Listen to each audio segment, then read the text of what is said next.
कृष्ण और सुदामा की मित्रता। एक समय की बात है जब भगवान श्री कृष्ण द्वारका के राजा थे। उनके बचपन के मित्र सुदामा बहुत गरीब थे। सुदामा की आर्थिक स्थिति इतनी खराब थी कि वे अपनी पत्नी और बच्चों को खाना तक नहीं खिला पाते थे।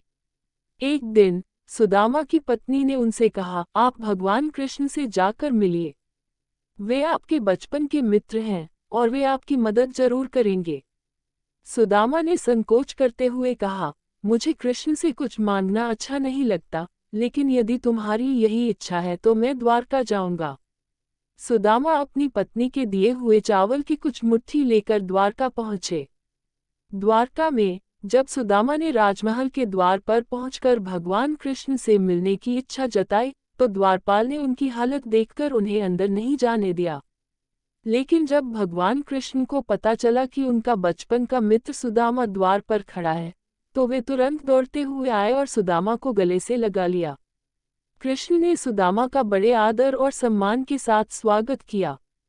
सुदामा ने संकोचवश अपने चावल भगवान को नहीं दिखाए, लेकिन कृष्ण ने उनकी झोली से चावल निकाल कर खा लिया और बोले, तुम्हारे दिए हुए ये चावल मेरे लिए अनमोल हैं।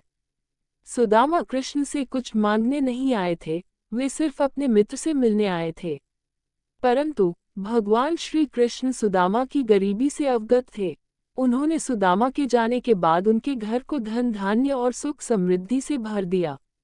जब सुदामा अपने गांव वापस लौटे तो उन्होंने देखा कि उनका कच्चा मकान एक सुंदर महल में बदल चुका था और उनका परिवार आराम और खुशी से जीवन व्यतीत कर रहा था।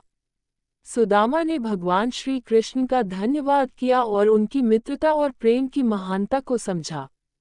इस कहानी से हमें सच्ची मित्रता, निस्वार्थ प्रेम और भगवान की अनुकंपा का महत्व समझ में आता है।